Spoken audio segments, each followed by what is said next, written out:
My name is Isabella Chen, and I'm 22 years old. 3 months ago, I thought I knew exactly who I was and where my life was headed. I was wrong about everything. This is the story of how my own mother stole my future and how I took it back in ways she never saw coming. But here's what you need to know up front. Nothing about this story is what it seems. The real betrayal runs deeper than money. The real revenge cuts sharper than any public humiliation. And the real twist? It's waiting for you at the end, so don't you dare stop listening now. It started on a Tuesday morning in late August. I was sitting in my childhood bedroom, surrounded by acceptance letters, scholarship documents, and color-coded spreadsheets I'd made to track every penny of my college fund. Northwestern University's pre-med program was calling my name in exactly 3 weeks. 4 years of straight A's, countless volunteer hours at the local hospital, and 3 part-time jobs had led to this moment. I'd earned a partial scholarship, but I still needed $38,000 from my college savings account to make my dream a reality. The account my mother had helped me set up when I was 16. The account she had access to for emergencies only. The account that should have contained every dollar I'd scraped together working at the coffee shop, tutoring kids after school, and selling my artwork online. I picked up my phone to call the bank for a final balance check before making my tuition payment. My hands were actually shaking with excitement. In 3 weeks, I'd be Dr. Isabella Chen in training. Good morning, this is Isabella Chen calling about my savings account ending in 4782. Of course, Miss Chen. Let me pull that up for you. The pause that followed lasted exactly 7 seconds, but it felt like a lifetime. I'm showing a current balance of $243.18. The room tilted, my carefully organized papers scattered as I gripped the desk for support. I'm sorry? Could you repeat that? $243.18. There was a large withdrawal 3 weeks ago for $37,500. My throat closed. Who authorized that withdrawal? According to our records, it was authorized by the joint account holder, Linda Chen, on August 4th. August 4th. The day after Mom came home from her girls' weekend in Miami, glowing and refreshed, talking nonstop about how amazing she felt and how she'd invested in herself. The day she wore that new designer dress to brunch and spent an hour taking selfies in our backyard. I hung up without another word and sat in the silence of my demolished future. $37,000. Gone. 3 weeks before I was supposed to start the rest of my life. But here's what's crazy. At that moment, I wasn't even angry yet. I was confused. There had to be an explanation. Maybe she'd moved the money to a different account for better interest rates. Maybe she'd invested it to help it grow before I needed it. Maybe there was some financial emergency I didn't know about. I found her in the kitchen, making her morning smoothie. The same green concoction she'd been drinking religiously since her Miami trip. She looked incredible, I had to admit. Her skin was glowing. Her figure was different, curvier, more confident. She'd always been beautiful, but something about her seemed enhanced, perfected. Mom, I just called the bank about my college fund. She didn't look up from her blender. Oh, everything looking good for the big move. There's only $243 left. Now she looked up. Her face was perfectly calm, like she'd been expecting this conversation. Oh, honey, I was going to talk to you about that. Talk to me about what? Where's my money, Mom? She turned off the blender and faced me fully. What I saw in her expression wasn't guilt or shame or even surprise. It was defiance. Like she was proud of what she'd done. Isabella, sit down. Let me explain something to you about the real world. I remained standing, my legs locked in place by pure shock. You're young and you have this romantic idea that education is everything. But honey, I've lived longer than you, and I can tell you what really opens doors in this world. It's not a piece of paper from some university. It's how you present yourself. It's confidence. It's beauty. What are you talking about? Where is my money? She walked to the coffee maker, casual as anything, and poured herself a cup. I invested it in something that will benefit our entire family. Invested it in what? She turned around, and for the first time, I really looked at her. Really saw what was different. The smoothie wasn't the only reason she was glowing. Her face was tighter, her lips fuller, her body sculpted. I invested it in me, in us, in our future. The words hit me like physical blows. You spent my college money on plastic surgery? Not just plastic surgery, Isabella. I got a complete transformation. Brazilian butt lift, breast augmentation, facial rejuvenation, the works. And you know what? It was worth every penny. Do you see how I look? Do you see how differently people treat me now? I stared at her, waiting for the punchline, waiting for her to laugh and tell me she was joking. Instead, she continued, "The Miami trip alone was worth $10,000. I stayed at the most exclusive resort, ate at the best restaurants, networked with successful people. I made connections that are already paying off. 3 modeling agencies have reached out to me just from my Instagram posts. You're 47 years old." Exactly. And I look 27. That's what good work can do. That's what your money accomplished. My money. She said it so casually, like those 2 words didn't represent 4 years of my life, hundreds of hours of work, thousands of small sacrifices. Mom, that was my college fund, my future, my dream. She set down her coffee cup and walked over to me, placing her manicured hands on my shoulders. "Baby girl, let me teach you something. Dreams change. And sometimes, the universe has better plans for us than we have for ourselves." Better plans? I was supposed to start pre-med in 3 weeks. And now you can take a gap year. Figure out what you really want. Maybe you'll realize that you don't need to bury yourself in debt and textbooks to have a good life. Look at me. I'm living proof that investing in your appearance pays dividends. I shrugged away from her touch. "This is insane. You stole from me." Her expression hardened. "I didn't steal anything. That account had both our names on it. Legally, I had every right to use that money. And morally, Isabella, I sacrificed 22 years of my life raising you. I put my dreams on hold so you could chase yours. Don't I deserve something for myself? Not at the expense of my education." "Your education?" She laughed, actually laughed. "Honey, let me tell you what I learned in Miami. I met women half my age making 6 figures as influencers. I met models who never set foot in a college classroom but travel the world for free. I met entrepreneurs who built empires with nothing but charisma and the right look." She gestured to her transformed body. "This investment is going to pay for itself 10 times over. I already have 3 brand partnership offers, 2 modeling contracts, and a man with a net worth of 8 figures who's been calling me nonstop since I got back." The room was spinning. This couldn't be real. My practical, responsible mother, the woman who taught me the value of hard work and education, was standing in our kitchen justifying the theft of my future with Instagram statistics and sugar daddy prospects. "You'll thank me one day," she continued, her voice taking on that condescending tone I remembered from childhood lectures. "When you see how far I take this family, when you see the doors this opens for all of us, you'll understand that looks get you further than any degree ever could." That's when the anger finally hit. Not the explosive kind you see in movies, but something cold and calculating that settled in my chest like ice water. "Get out," I said quietly. "Excuse me?" "Get out of my sight before I say something we'll both regret." She had the audacity to look hurt. "Isabella, don't be dramatic. We can figure out alternative funding for school.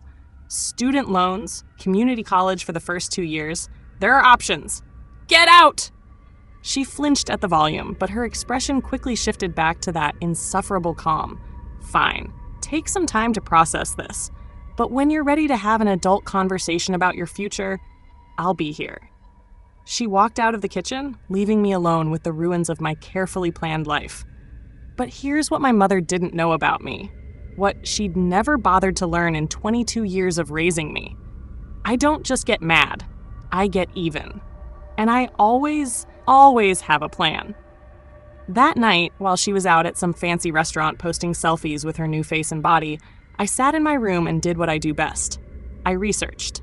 I planned. I strategized. See, my mother had made one crucial mistake in her grand theft of my future. She'd assumed I was the same naive little girl who used to believe her bedtime stories about hard work and karma. She'd assumed I'd take this lying down, maybe cry a little, maybe guilting her into feeling bad. She had no idea who she was dealing with. She had no idea that the daughter she'd betrayed had inherited more than just her stubborn streak. I'd inherited her capacity for long-term planning, her ability to smile while plotting, her talent for hitting people where it hurts most. Over the next week, I watched her parade around town, flaunting her new look, posting constantly on social media, fielding calls from modeling agencies and potential investors who were clearly more interested in her enhanced assets than her business acumen. She thought she'd won. She thought she'd successfully traded my future for her midlife crisis fantasy. She had no idea that this was just the beginning, the investigation. The thing about betrayal is that it rarely happens in isolation. When someone close to you proves they're capable of stealing your future without blinking, you start to wonder what else they've been hiding. So I started digging. It began innocently enough. I was looking through our family's financial documents, trying to understand how we could afford Mom's transformation and expensive Miami trip on her part-time real estate salary. Dad had been gone for 3 years now. Not dead, just gone, living in Oregon with his new wife and their twin babies. His child support payments were minimal and irregular. So where had this money come from?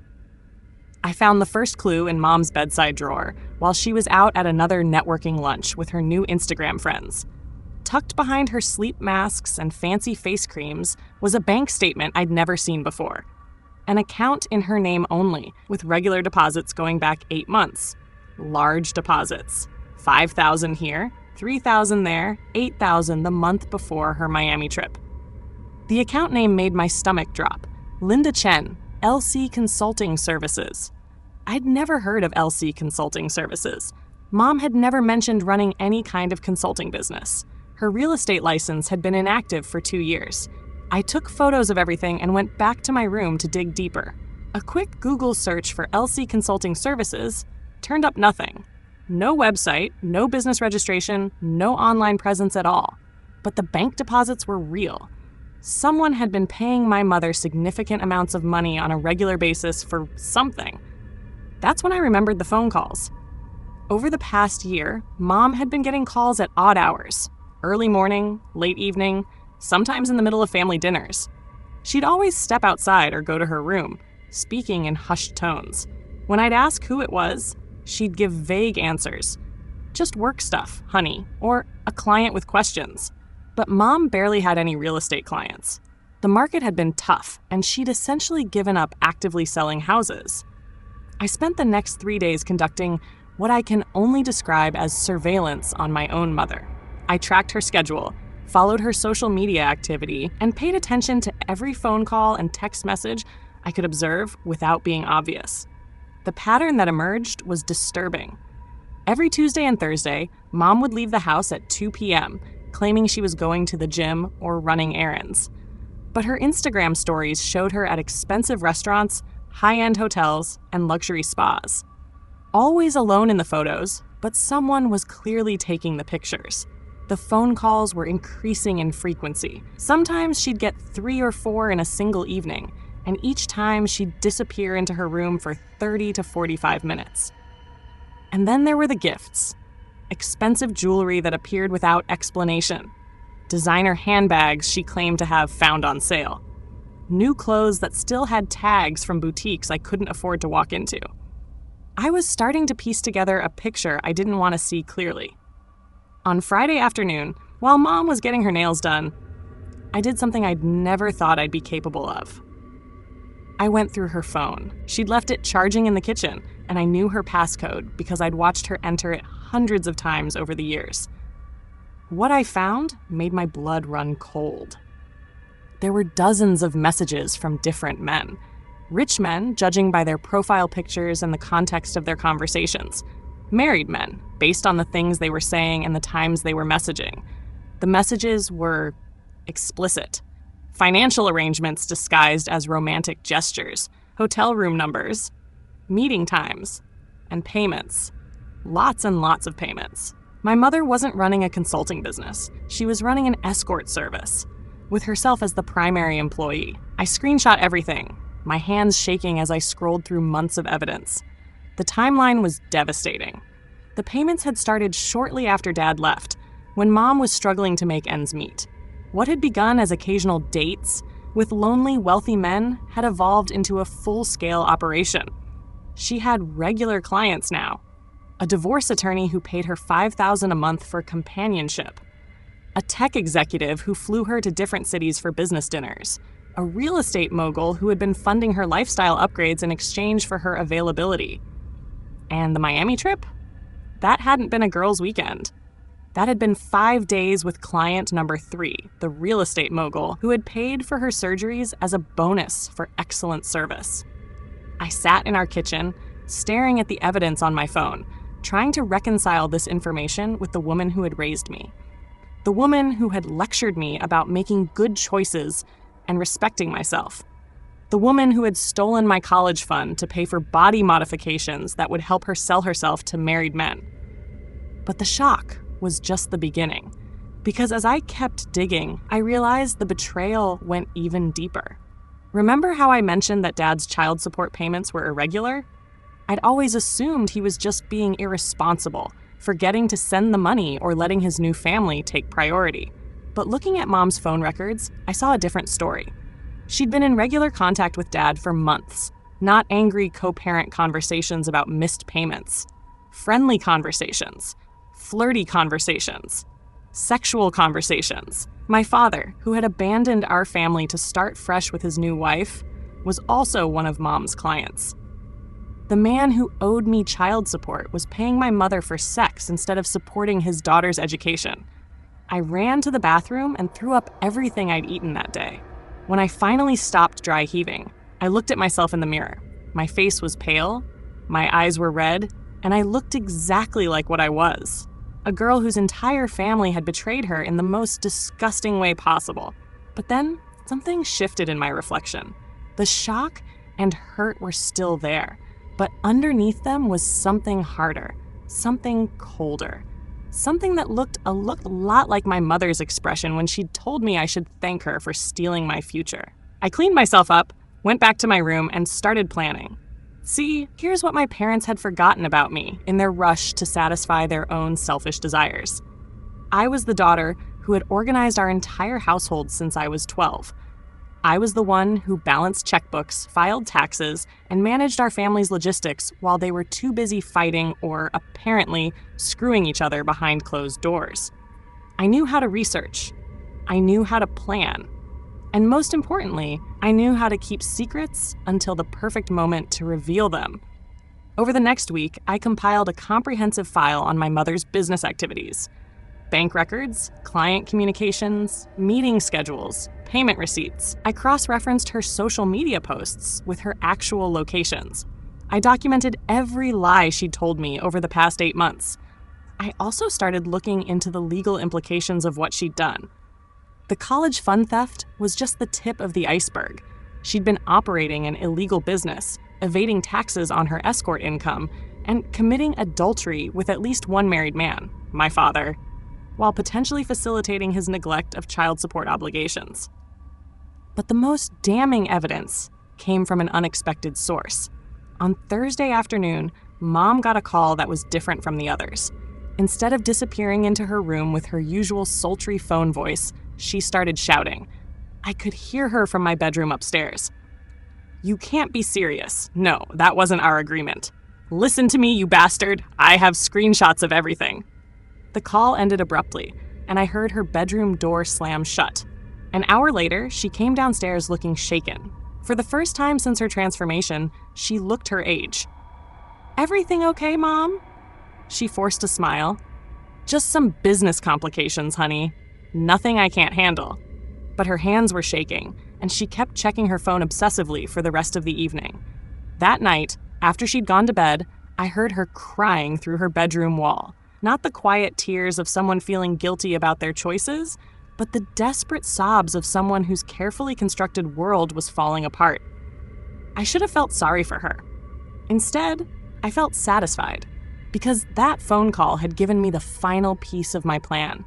My mother had been so focused on reinventing herself as some sort of high-class escort that she'd forgotten the most basic rule of any business.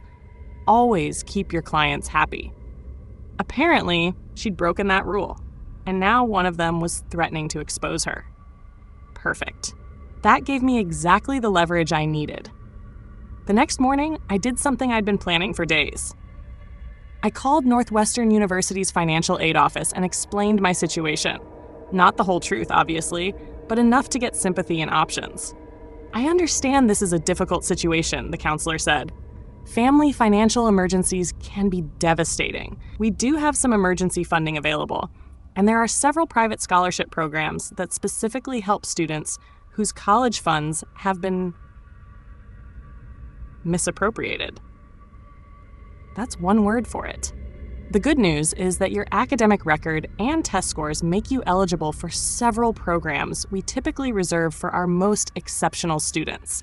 If you can provide documentation of your financial hardship, we might be able to cover up to 70% of your first year's costs. My heart started beating faster. What kind of documentation? Bank statements showing the loss of funds, police reports if theft was involved, any legal documents related to the financial emergency. Police reports, legal documents, documentation of theft. I thanked the counselor and hung up with a smile that would have made my mother proud. If she'd taught me anything over the years, it was how to get what I wanted through careful planning and strategic timing. And I was about to get everything I wanted. But first, I had a family reunion to plan. The Confrontation Sunday dinner had been a Chen family tradition for as long as I could remember. Every week, without fail, we'd gather around our dining room table and pretend to be a normal, functional family. Even after Dad left, Mom and I had maintained the ritual, though it had become more awkward than comforting. This Sunday was going to be special. I'd invited Dad to join us. Mom didn't know he was coming. In fact, she thought I'd finally come around to accepting her investment in herself and wanted to have a celebratory dinner to discuss my revised future plans. I'd spent the week playing the part of the defeated daughter, asking questions about community college and part-time job options, letting her believe she'd successfully broken my spirit. She had no idea I'd been in contact with Dad for 3 days, carefully orchestrating this reunion. "I'm so proud of you for being mature about this situation," Mom said as she set the table with our good china. She'd chosen a low-cut dress that showed off her enhanced assets and had spent 2 hours on her makeup. Even for a family dinner, she was performing now. "It shows real growth, Isabella, real wisdom." "I've been thinking a lot about what you said," I replied, arranging the napkins she'd handed me. "About how the world really works, about what gets you ahead in life." She beamed. "And what conclusions have you reached?" "I think you were right about some things. Education isn't everything. Sometimes you have to be creative about getting what you want." The doorbell rang before she could respond. Mom glanced at the clock, confused. "Are we expecting someone?" "Actually, yes. I invited Dad." The color drained from her face. "You what?" "I thought it would be nice to have a family dinner, talk about my future as a family unit, get his perspective on alternative career paths." I could see her mind racing, trying to figure out how to handle this situation. She'd been texting with Dad regularly, but those conversations existed in a completely different compartment of her life from her role as my mother. Having both worlds collide in our dining room was clearly panic-inducing. "Isabella, you should have asked me first. Your father and our relationship is complicated right now." "Oh, I know exactly how complicated it is, Mom."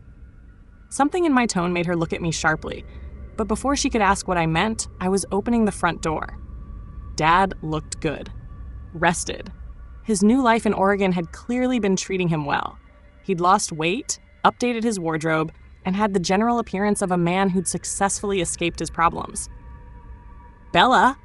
He wrapped me in a hug that smelled like expensive aftershave. "You look beautiful, sweetheart. College prep treating you well?" "Actually, Dad, that's what I wanted to talk to you about. There's been a change of plans." Mom appeared behind me, her face carefully composed but her voice tight. "Michael." What a surprise! The tension between them was immediate and electric. Not the bitter tension of divorced spouses, but something else entirely. Something charged and guilty and secret. "Linda, you look..." His eyes traveled over her transformed body. "Different." "Thank you. You look well, too." They were staring at each other like I wasn't even there, and I could practically see the history of their recent communications playing out in their expressions. Should we sit down? I suggested. I made Dad's favorite pot roast. Dinner was excruciating. Not because they were fighting, but because they were trying so hard not to look at each other like they wanted to tear each other's clothes off right there at the table. The sexual tension was so thick, I could have cut it with the carving knife. I made small talk about my summer, my job at the coffee shop, my excitement about starting college. Neither of them corrected me about the college part, which told me everything I needed to know about whether Dad was aware of Mom's theft of my education fund. "So, Dad," I said as I served dessert, "Mom has some interesting news about my college funding." Both of them froze. "Oh?" Dad's voice was carefully neutral. "Mom, why don't you tell Dad about your investment strategy?" She shot me a warning look. "Isabella?" "No, really. I think Dad would be fascinated to hear about your business expansion. LC Consulting Services, right?" Now Dad was looking confused, and Mom was looking murderous. "LC Consulting Services?" Dad repeated. "Mom's new venture. Very personal, one-on-one client service. Right, Mom? Tell him about your regular Tuesday and Thursday appointments." The silence that followed lasted about 30 seconds too long. "I think," Mom said slowly, "we should have this conversation privately, Isabella. Actually, I think we should have it right here, right now, as a family, since Dad's financial contributions to this family have been so irregular lately." Dad's face went white. "What are you talking about?" I pulled out my phone and opened the folder of screenshots I'd been collecting. "I'm talking about the fact that instead of paying child support for his daughter's education, Dad has been paying Mom for other services." I placed the phone on the table, screen up, showing a text exchange between them from 2 weeks ago. The language was explicit. The financial arrangement was clear, and the timestamps proved they'd been communicating while Dad was supposedly too busy to return my calls about college funding. Mom lunged for the phone, but I was faster. "Don't!" My voice was ice cold. "Sit down, Mom. You too, Dad. We're going to have a conversation about honesty and family obligations." They both sat looking like children caught cheating on a test. "Isabella," Dad started, "I can explain." "No need to explain, Dad. It's all very clear. You abandoned your family 3 years ago to start fresh with your new wife. But apparently, fresh starts don't cure midlife crisis horniness. So you've been paying your ex-wife for sex while your actual daughter works 3 jobs to save for college." "It's not like that," Mom said desperately. "It's exactly like that. And here's what makes it even better. Mom used my college fund, the money I earned and saved and sacrificed for, to get plastic surgery that would make her more appealing to her clients, including you, Dad." I stood up and started pacing around the table like a prosecutor addressing a jury. "So, let me see if I have this timeline right. Dad leaves family, stops paying adequate child support. Mom starts escorting to make ends meet. Dad becomes Mom's client, paying her for sex instead of supporting his daughter. Mom uses daughter's college money for body modifications to enhance her earning potential in the sex trade. Daughter discovers everything and realizes both parents are lying, stealing, sociopathic pieces of shit who sold her future for their sexual gratification." "Isabella, please," Dad's voice cracked. "Please what? Please don't hold you accountable? Please pretend I don't know you've been fucking my mother while I worked night shifts to save for medical school?" Mom stood up abruptly. "That's enough. You're being cruel and dramatic. Yes, I made some choices you don't understand, but I'm a grown woman and you're a thief and a whore, Mom. Let's call it what it is." She slapped me. Hard. The sound echoed through our dining room like a gunshot. I touched my cheek and smiled. "Thank you. I was hoping you'd do something like that." "What?" I pulled a small recording device from my pocket. "This entire conversation has been recorded. Your admission to stealing my college fund, Dad's admission to his involvement, the evidence of your escort business, everything." They stared at the device like it was a bomb. "See, here's what's going to happen. Tomorrow morning, I'm taking this recording, along with all the evidence I've collected over the past 2 weeks, to 3 places. First, to the police, to file charges for theft and tax evasion. Second, to Northwestern University's financial aid office, to apply for emergency hardship funding for students whose parents have committed crimes against them. And third, to a lawyer, to discuss my options for ensuring I get every penny of restitution owed to me. Mom sank back into her chair. "You can't be serious." "Oh, I'm very serious. But here's the thing. I'm not unreasonable. I'm willing to negotiate." Dad leaned forward. "What do you want?" "I want my $38,000 returned to my account by Wednesday morning. I want both of you to never contact me again unless I initiate the contact. And I want a written confession from both of you that I can use in court if you ever try to interfere with my life again." "And if we agree to this?" Mom's voice was barely a whisper. "Then your secrets stay secret. Your marriage in Oregon stays intact, Dad. Your business stays private, Mom. You both get to continue your pathetic little affair without me calling your wife, Dad, or reporting Mom's tax evasion to the IRS." They looked at each other, and I could see them weighing their options. Prison time and public humiliation versus losing the money and losing me. "The $38,000, Dad said slowly. "Where are we supposed to get that kind of money?" I smiled. "Well, Dad, you've been paying Mom about $5,000 a month for her services. And Mom, you've got several other clients contributing to your lifestyle. I'm sure between the two of you, you can figure it out. After all, you figured out how to steal it from me in the first place." Mom was crying now, but they weren't tears of remorse. They were tears of rage and frustration at being outmaneuvered. "You're destroying this family," she whispered. "No, Mom. You destroyed this family when you chose your sexual gratification over your daughter's future. I'm just making sure there are consequences." I picked up my recording device and headed for the stairs. "I'll need your decision by tomorrow evening. If the money isn't in my account by Wednesday morning, I'll assume you've chosen to handle this matter through the legal system instead." I paused at the bottom of the staircase and looked back at them. They were still sitting at our dinner table, surrounded by the remnants of what was supposed to be a celebration of my surrender. "Oh, and one more thing. That slap was assault, Mom. So now I have battery charges I can add to the theft charges if you decide not to cooperate." I went upstairs and closed my bedroom door, leaving them to figure out how to clean up the mess they'd made of their lives. Through my bedroom wall, I could hear them starting to argue, not about whether they'd been wrong, but about how they were going to come up with the money to pay me off. Perfect. Let them panic. Let them scramble. Let them experience the same desperate fear I'd felt when I learned my future had been stolen. But this was just the beginning of their consequences. Because I'd lied about one thing during dinner. I had no intention of keeping their secrets.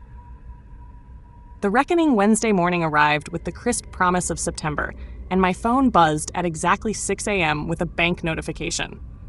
Deposit received, $38,000 Zeros. I should have felt victorious. I should have felt relief.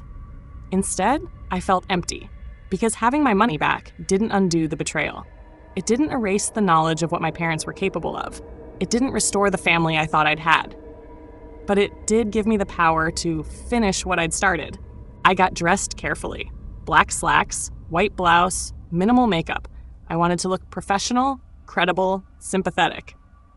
I had 3 appointments that day, and presentation was crucial. The first stop was Northwestern University's financial aid office. I walked in with my documentation, bank statements showing the theft and recovery of my funds, the recording from Sunday's dinner, and a police report I'd filed Tuesday morning. "Miss Chen," the counselor said after reviewing everything, "this is an extraordinary situation. I'm so sorry you've had to deal with this level of family betrayal." "Thank you. I just want to make sure I can still start classes as planned." "Absolutely. In fact, given the circumstances and your academic record, I think we can do better than just covering your tuition. We have a special scholarship fund for students who have overcome significant family trauma. It would cover your full tuition plus living expenses for all 4 years, contingent on maintaining your current GPA." I blinked. "Full ride?" "Full ride. You'd graduate debt-free, Dr. Chen." I signed the paperwork with hands that were finally steady. 4 years of medical school, paid for by my own merit instead of my parents' dysfunction. It was more than I dared to hope for. My second appointment was at the offices of Williams & Associates, a law firm specializing in family legal matters. I'd chosen them specifically because their website mentioned experience with complex family financial disputes. Miss Chen, Attorney Williams said after I'd explained my situation, "You have an excellent case for both criminal and civil action against your parents. The theft alone is a felony, and the tax evasion related to your mother's escort business could result in federal charges." "I don't want to destroy them," I said carefully. "I just want to make sure they can never do this to anyone else." That was partially true. I didn't want to destroy them completely. I wanted to control the terms of their destruction. We could pursue a settlement that includes restitution, a formal admission of wrongdoing, and agreed upon limitations on their future financial access to your accounts or information. What about reporting their other activities to the appropriate authorities? Attorney Williams leaned back in his chair. That's where things get complicated. Your mother's escort business involves multiple potential crimes: tax evasion, prostitution, potentially facilitating adultery in divorce cases if any of her clients are currently married. Your father's participation could be considered solicitation, and his failure to pay adequate child support while funding this arrangement could be seen as willful neglect of family obligations. And if I were to provide evidence of all of this to law enforcement, they'd both likely face significant criminal charges.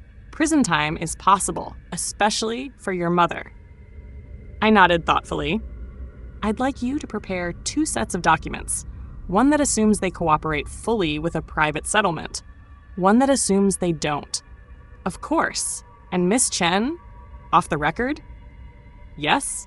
What they did to you was unforgivable. Whatever you decide to do about it, you have every right to pursue full justice. My third appointment was the most important one, and it wasn't on any official calendar. I drove to Starbucks on 5th Street at exactly 2 p.m. and ordered a large coffee. Then I sat at a corner table and waited. At 2:15, a woman in her early 30s walked in, looking around nervously. Designer clothes, perfect makeup, but her eyes were red-rimmed like she'd been crying.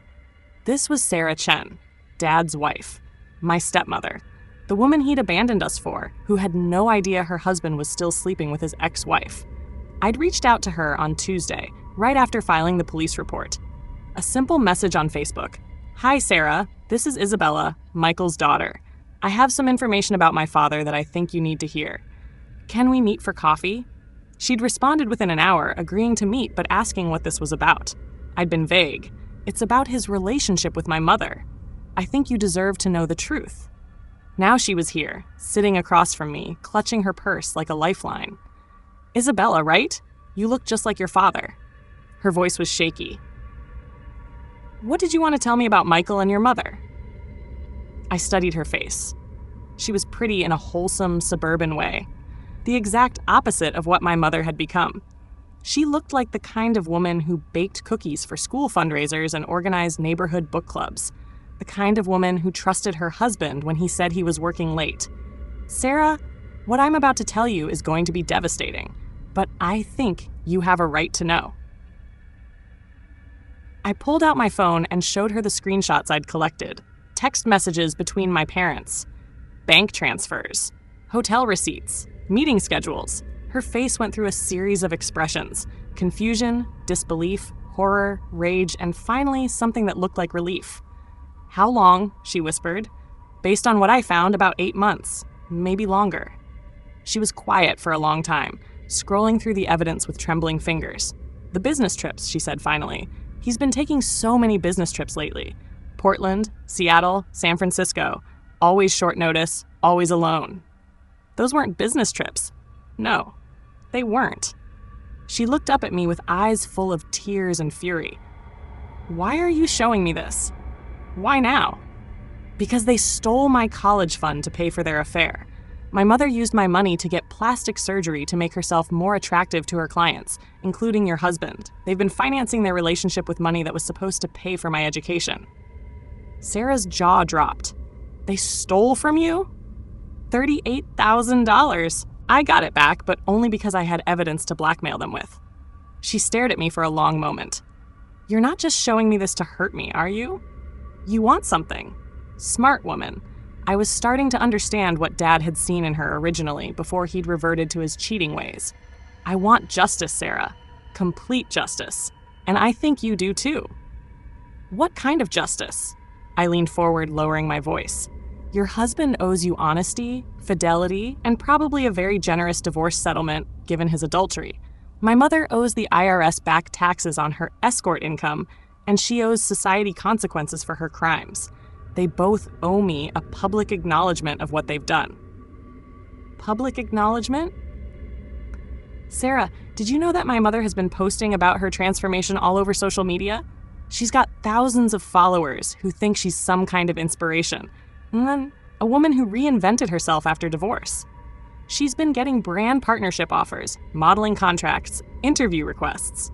So her entire public persona is built on a lie. She's not a successful businesswoman who pulled herself up by her bootstraps.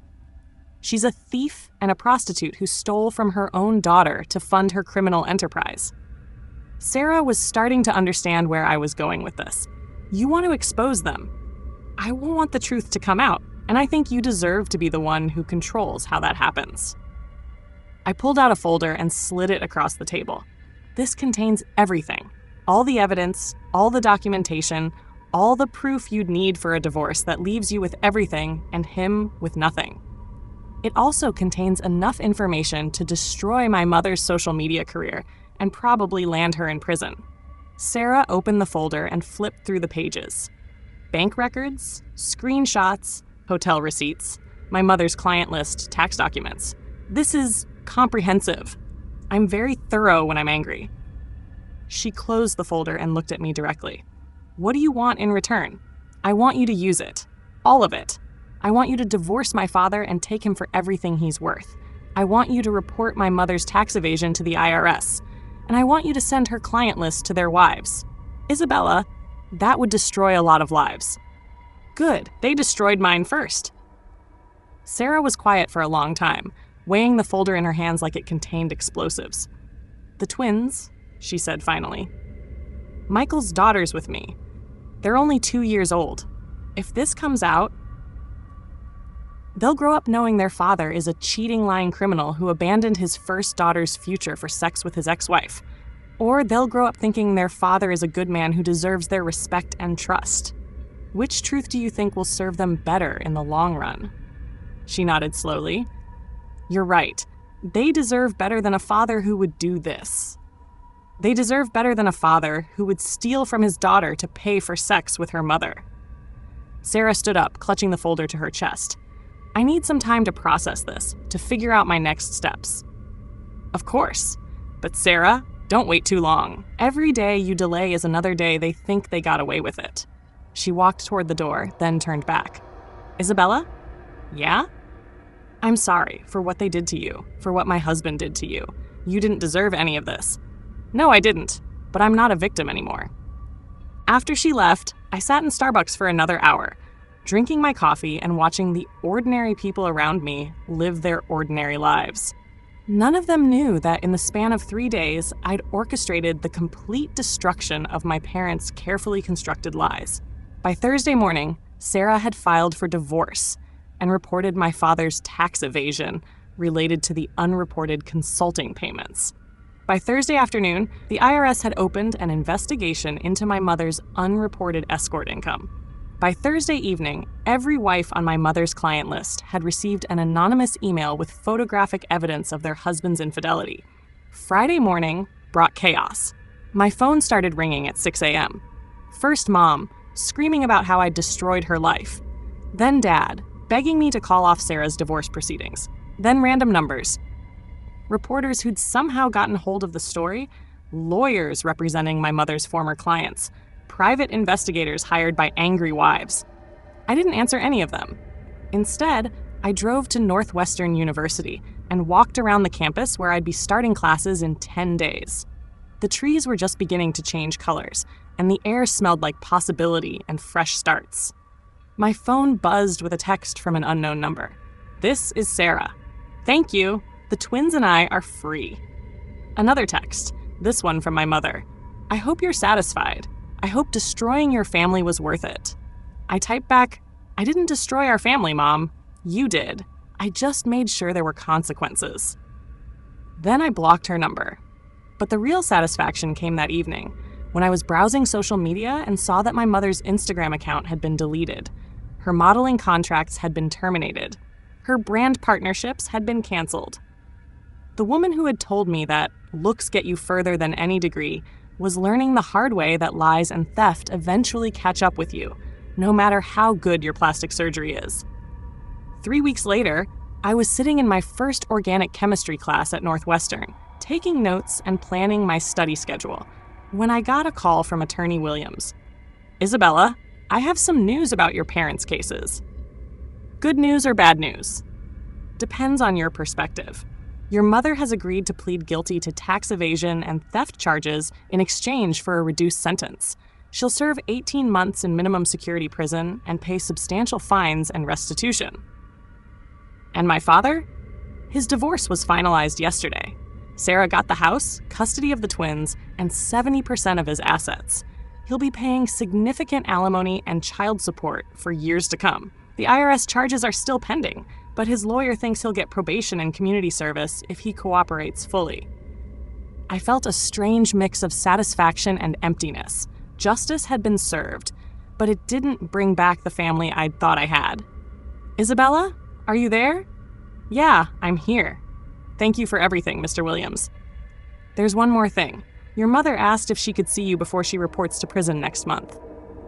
I thought about it for exactly 3 seconds. No. "Are you sure?" She seemed genuinely remorseful. "I'm sure. She had 22 years to be a real mother to me. She chose to steal my future instead. She doesn't get to apologize her way out of consequences now." I hung up and went back to my chemistry homework. I had a test next week, and I intended to ace it.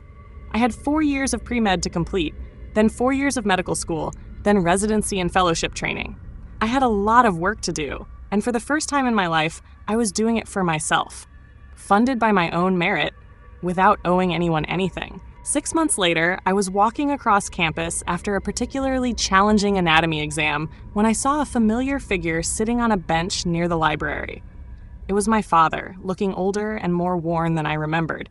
He stood up when he saw me approaching. "Bella, you look good. College suits you." I stopped walking but didn't move closer. "What are you doing here, Dad?" "I wanted to see you, to talk to you. I've been wanting to apologize, to explain." "There's nothing to explain, and I don't want your apology. Please, just 5 minutes. I know what I did was unforgivable, but you're my daughter and I love you and—" "No." My voice was calm, final. "You're not my father anymore.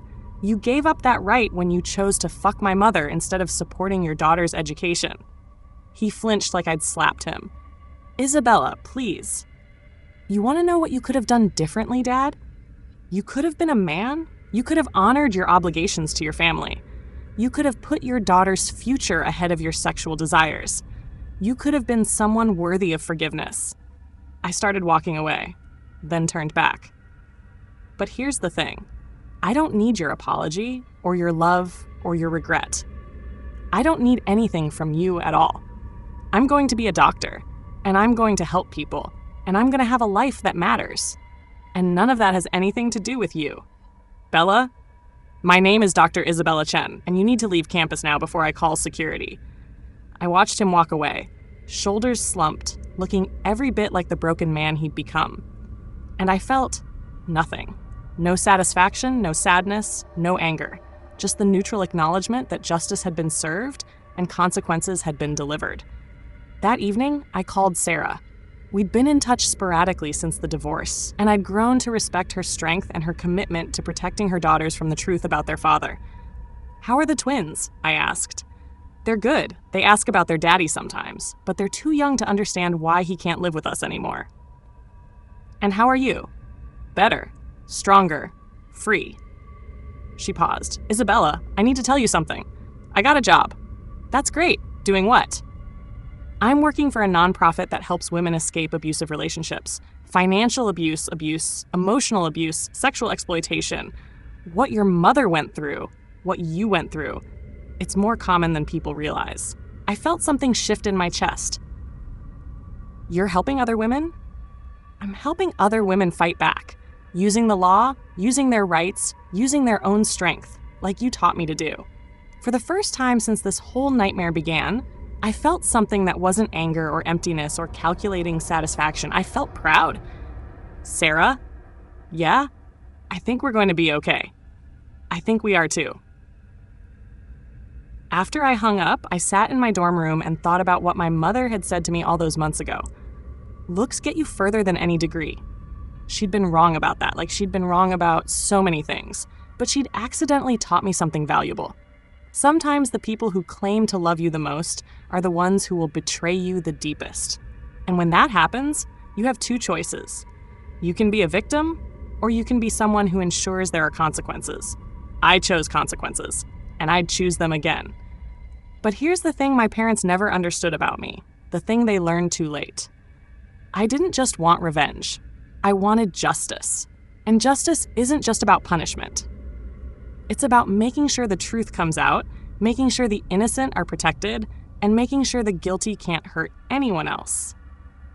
My mother is in prison now, learning that stealing from your own daughter has consequences. My father is broke, alone, and paying for his crimes every month in alimony and child support. Sarah and her daughters are free and building a new life, and I'm becoming a doctor, funded by scholarships I earned through my own merit, surrounded by people who've never betrayed me because I've learned to be more careful about who I trust. Some people might say I was too harsh. That family should forgive family, that everyone deserves a second chance.